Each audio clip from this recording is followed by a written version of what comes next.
Donc, on en était à se demander quelle est l'origine des fonctions hydroxyles présentes dans les roches magmatiques des zones de subduction. Je vous ai remis le schéma précédent qui provient d'une ancienne activité qu'on a faite ensemble lorsqu'on a étudié les GPS. Au niveau d'une zone de subduction, une plaque lithosphérique océanique rentre en subduction sous une plaque chevauchante continentale qui est moins dense. La lithosphère océanique est composée de la croûte océanique et du manteau supérieur lithosphérique. Lors de la mise en place de la croûte océanique, constituée de basalte et de gabbro, les feldspaths plagioclases et du pyroxène composent ces roches. On est, c'est-à-dire à une température qui est comprise entre 700 et 1000 degrés et une pression qui est relativement faible. Lorsque les roches vont s'éloigner de la dorsale qui est une zone où la sténosphère est superficielle, puisqu'on a une remontée de la sténosphère au niveau de la dorsale et donc de l'isotherme 1300 degrés, puisque c'est ce qui définit la limite, l'épaisseur du manteau lithosphérique augmente. Plus on s'éloigne de la dorsale, plus il fait froid, entre guillemets, puisqu'on est quand même à 1300 degrés, mais cet isotherme 1300 degrés va être profond. Donc, vu que la lithosphère est composée de la croûte océanique et du manteau supérieur lithosphérique, on va avoir la lithosphère qui va augmenter en épaisseur. Le manteau supérieur lithosphérique est assez dense, 3,3, alors que la croûte océanique, elle, a une densité de 3,0. Donc ça veut dire que plus on va s'éloigner de la dorsale, plus on a de manteau supérieur lithosphérique qui est dense, et donc l'ensemble de la lithosphère océanique devient de plus en plus dense, et elle est plus dense que la sténosphère qui a une densité de 3,25. À partir de ce moment-là, on dit comme quoi l'augmentation de la densité de la lithosphère constitue un facteur important qui contrôle la subduction, puisque c'est à cause de cette densité que la plaque va plonger. Donc ce facteur qui est, comme on vient de le voir, l'augmentation de la densité de la lithosphère, contrôle par la suite des mouvements descendants de la convection. Donc en plus de participer à sa propre subduction, ça va également participer à des mouvements descendants qu'il y a dans la sténosphère, mais également dans le manteau inférieur qui, je le rappelle, est entre 670 et 2900 km. Je vous rappelle également, suite à une activité qu'on a faite auparavant, que la convection est le transfert de chaleur avec transport de matière, d'où en fait ce déplacement à l'état solide de la péridotite. Ces mouvements participent à leur tour à la mise en place des mouvements ascendants, puisque la matière, une fois qu'elle va s'être déplacée, s'éloignant de la dorsale, et qu'elle va avoir plongé, il faut bien qu'elle aille quelque part, donc elle va remonter, elle remonte où? Au niveau des dorsales. Les plaques lithosphériques sont donc en mouvement grâce à des phénomènes de convection qui impliquent les plaques elles-mêmes, constituées de la croûte et du manteau supérieur lithosphérique, mais également de l'ensemble du manteau, donc de la sténosphère et du manteau inférieur. Avec les mouvements horizontaux superficiels, la lithosphère océanique s'éloigne de la dorsale et se refroidit. Or, si elle se refroidit, on voit ici que la température est plus basse et que l'eau des océans va s'infiltrer dans les roches qui composent la lithosphère océanique, et c'est ça qui va contribuer d'ailleurs à son refroidissement également. On a l'éloignement de la dorsale. Au fur et à mesure que la croûte océanique et que le manteau supérieur lithosphérique est exposé pendant, il faudrait imaginer, des millions d'années, autour de une cinquantaine, à peu près 80 millions d'années avant de plonger, cette richesse en métamorphisme hydrothermal va permettre la formation de nouveaux minéraux dont l'amphibole, c'est-à-dire que le plagioclaste et le pyroxène va réagir avec l'eau de mer qui peut rentrer grâce à des fissures et ça va former l'amphibole qui est noté ici. Au fur et à mesure de l'éloignement de la dorsale, au fur et à mesure que l'eau s'infiltre dans les roches et donc au fur et à mesure du métamorphisme hydrothermal, la croûte océanique est de plus en plus froide. C'est pour ça que cette flèche est notée ici, la température diminue. Et on a la formation d'autres minéraux qui sont actinote et chlorite. Actinote et chlorite sont des minéraux plutôt verts. C'est pour ça qu'on dit qu'ils font partie du faciès schiste vert, puisque quand on va regarder une roche, elle va apparaître relativement verte.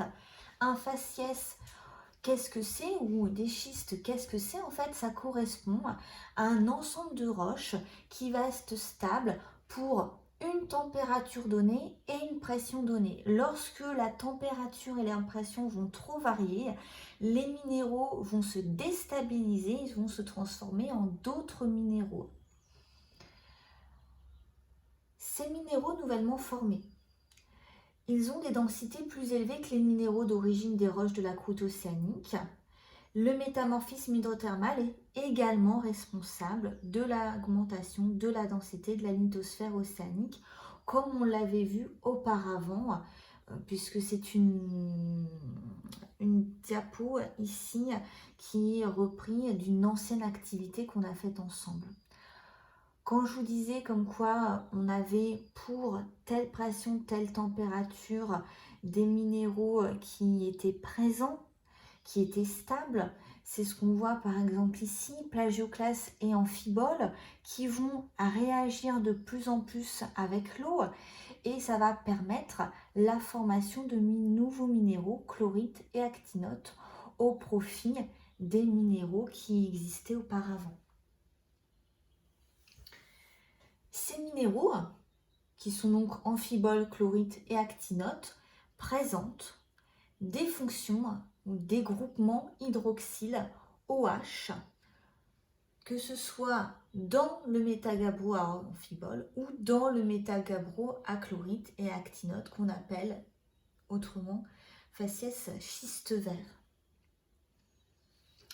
Ces minéraux, ils vont donc présenter un groupe hydroxyle qui est repéré grâce à des petits carrés blancs, plutôt des rectangles blancs d'ailleurs.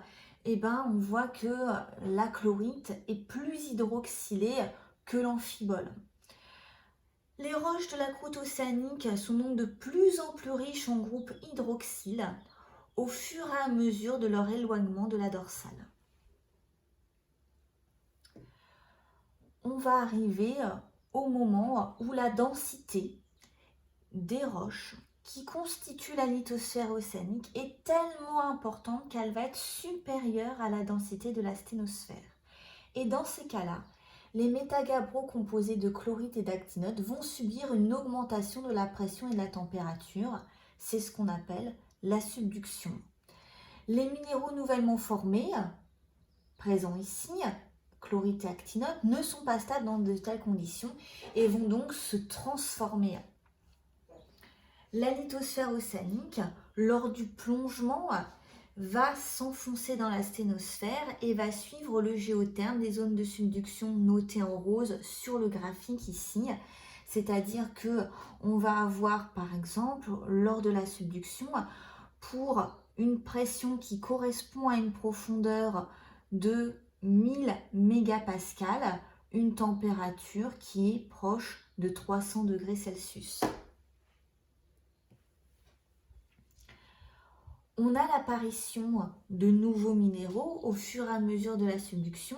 Le glaucophane, d'une part, au niveau des faciès schistes bleus, glaucophane minéral bleu, et de la jadéite et du grenat au niveau du faciès éclogite qui se forment au fur et à mesure de l'enfoncement de la lithosphère océanique.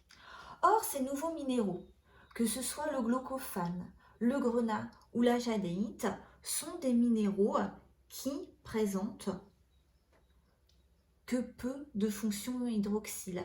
La glaucophane présente une fonction hydroxyle, OH2, alors qu'on a vu que la chlorite, c'était OH8. Et donc, vous voyez que c'est 4 fois moins hydroxylé, la glaucophane, que la chlorite.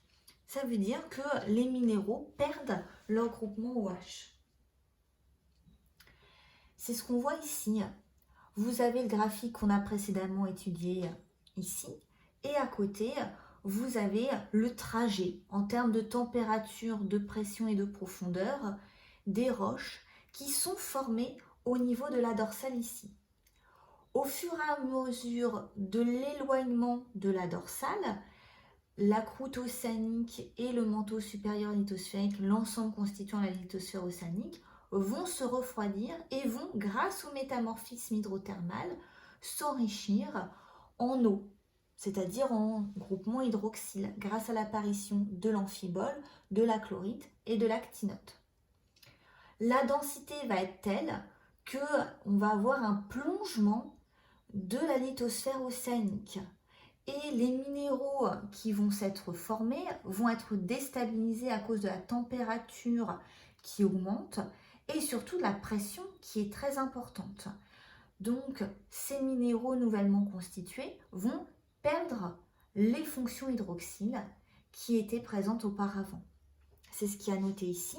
Les minéraux hydroxylés perdent leur groupe hydroxyle au fur et à mesure de la progression de la lithosphère océanique dans le manteau, et plus particulièrement donc dans le manteau asténosphérique, et donc de l'augmentation de pression et de température.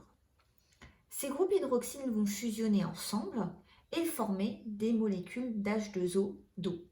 Cette eau libérée indirectement par les minéraux est indispensable pour qu'un matériau rentre en fusion partielle et donc forme du magma.